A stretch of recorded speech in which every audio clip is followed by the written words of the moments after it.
about Brian Walshe. Yeah.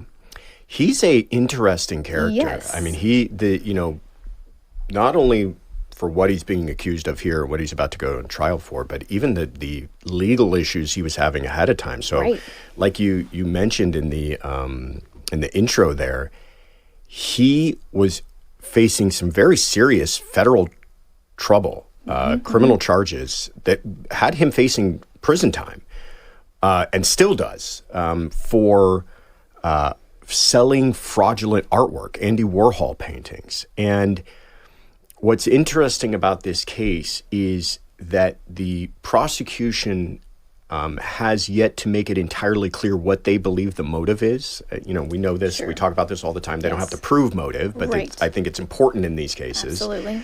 But one of the theories that they're working on that actually kind of makes a little bit of sense, murder never makes sense. No. But at least here it's something that you can wrap your head around, is that perhaps the idea that he was going off to prison, there may have been an argument he could have made to the court that he can't be sent to prison if he is the only parent of their 3 young children.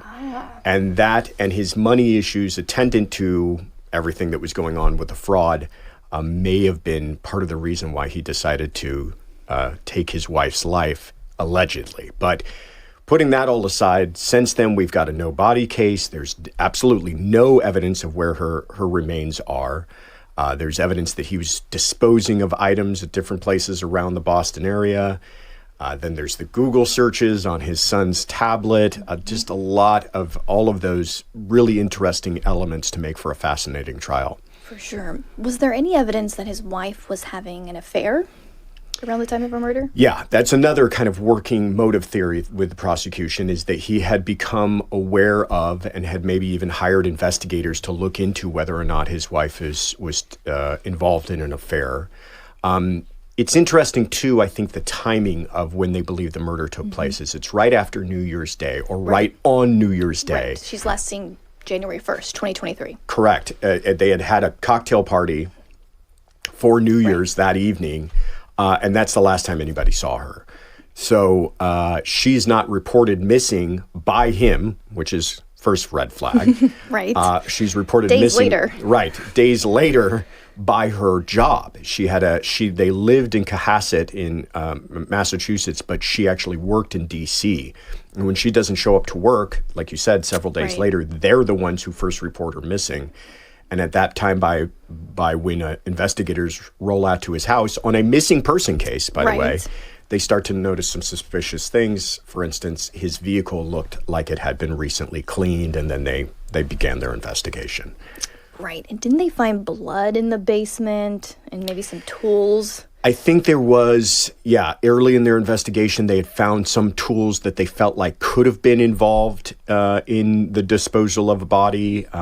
Things that at least stood out to them as something that they could have been used in dismembering a body. Again, going with this theory of dismemberment is just a hypothesis at this point, because they've never recovered anything, but they do know that they have never been able to track him with an object as large as a whole body. And I hate to be so graphic about this, but they've seen him disposing of smaller things that they might be believed to be body parts, but not a whole body. And now, the big news, Josh, he did plead guilty to the lesser charges against him, which included conveyance of a human body, which in layman's terms basically is disposing of the body.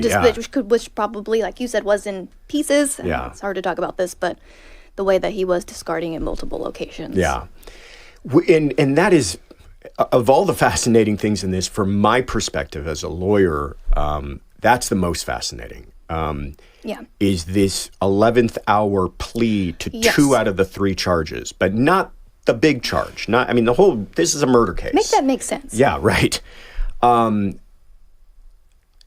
To be honest with you, I don't quite track the strategy behind this. I suppose there's an argument to be made.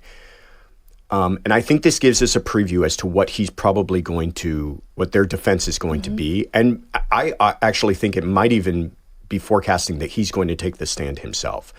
But if they are going to go with the defense of he's not responsible for her death, but he did dispose of her body, then admitting to that and taking a plea for that, there might be some minimal advantage to not having to explain that to the jury. But just because you're charged with something doesn't necessarily mean you have to defend yourself against it. And I know that might sound counterintuitive, but they could have gone into this trial with all of the charges still and just said, ladies and gentlemen, we admit he disposed of her body. We admit he was deceptive with police, but he's not guilty of murder. But instead, they've kind of shortcut all of that by just go ahead and pleading him to those two things ahead of time, and now they're just facing the murder. Which is odd. Yeah. Because it's literally the first day of jury selection. He decides to do this plea, or they announce it. And talk about how that could affect jury selection, right? I mean, this is in the headlines all over that he's pleaded to, disposing the body, lying to police, but not the murder. Right. Jurors see that. That's an excellent point. I mean, and this is a case where they're very concerned about the media attention. They've talked about that more than once. And I hadn't even thought about that angle, that is certainly something that's going to make a lot of news right before jury selection begins. Knew that was going to happen. I don't understand why they thought that would benefit his defense in some way. I don't. Again, I'm struggling to understand. I see some advantage, but I don't think it's an advantage worth the cost of actually pleading your client to something. As a defense attorney, my goal is give no ground, right? I'm not going to give anything that isn't earned by the prosecution. And here you're walking your client in and saying, we'll take 2 out of the 3, and with zero advantage. It wasn't a negotiated plea.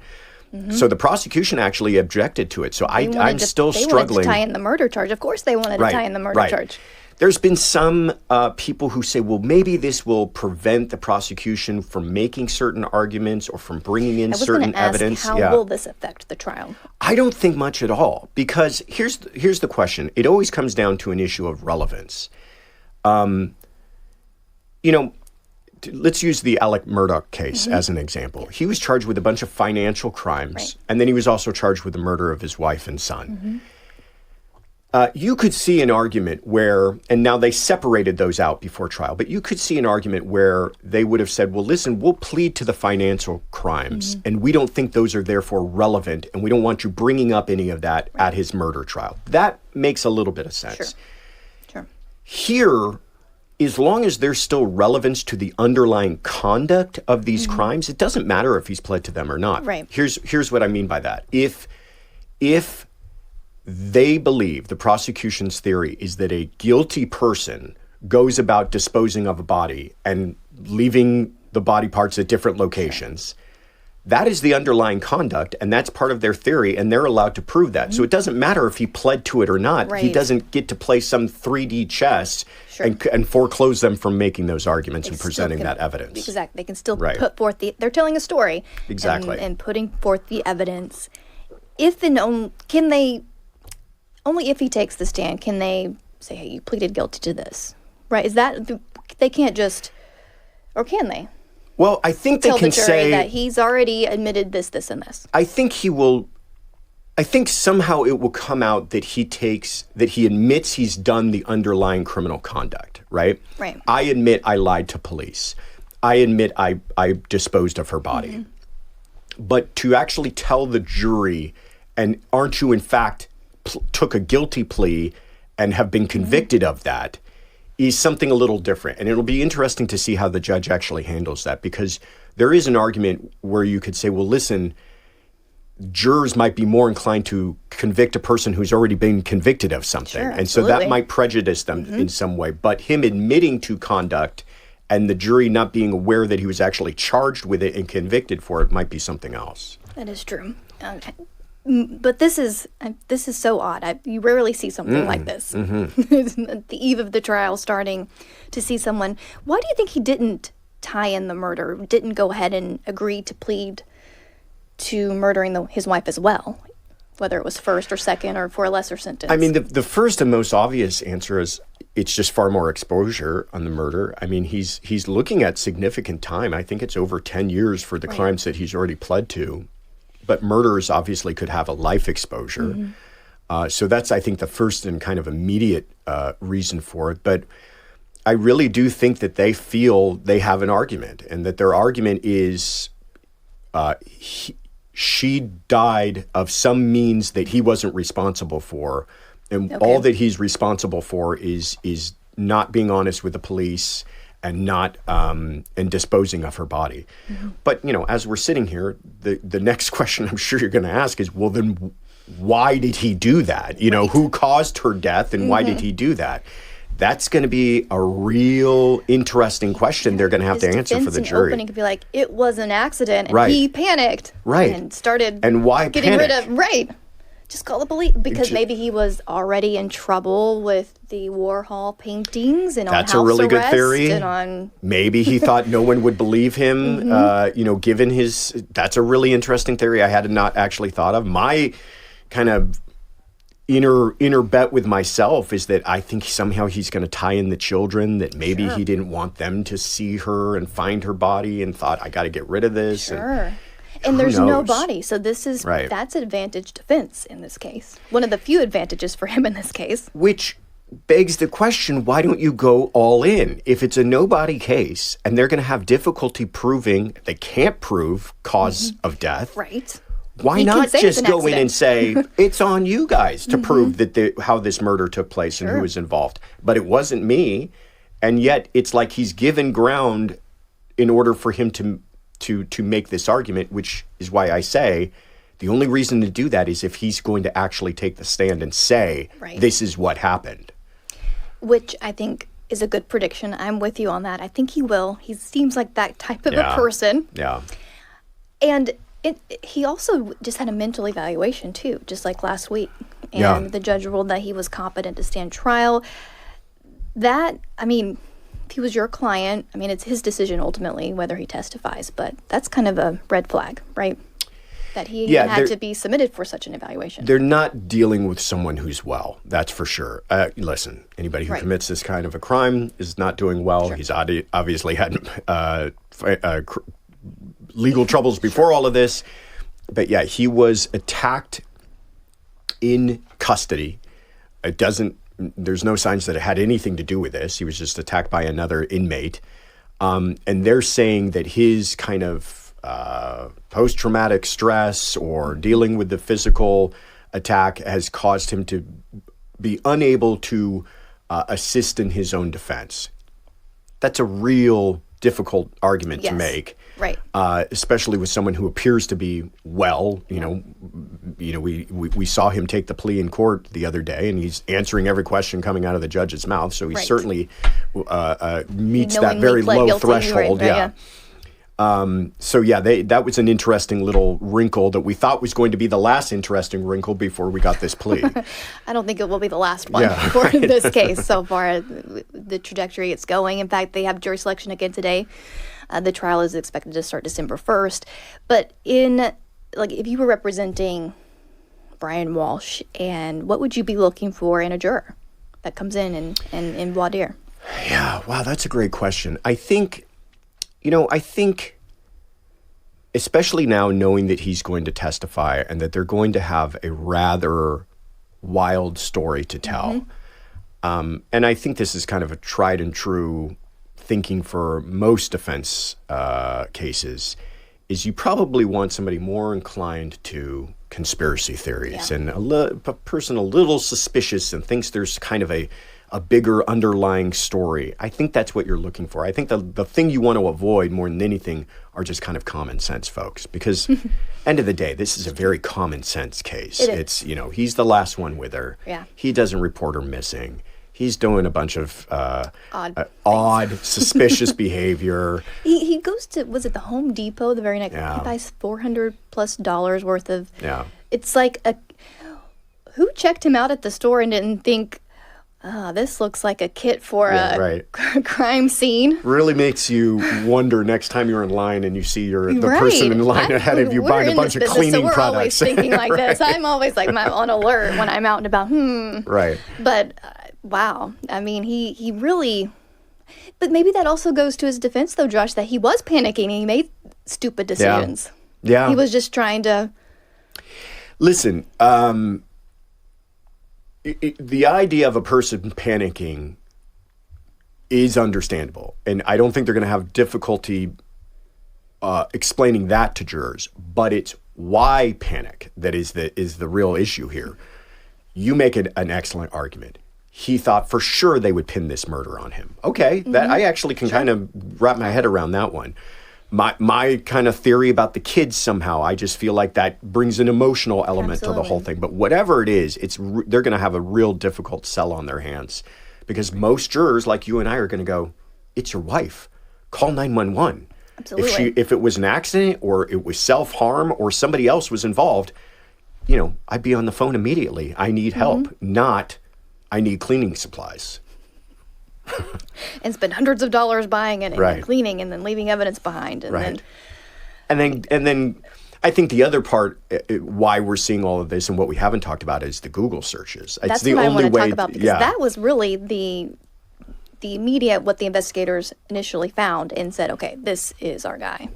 Yeah. Tell us what was on his Google So searches. it's, I don't have exact quotes for you in front of me, but it's things like, how do you hide a body? How long until a body starts to smell, something along those lines. Yes. But it's kind of this. It's almost become a meme that we all kind of know that these searches are going to pop up eventually.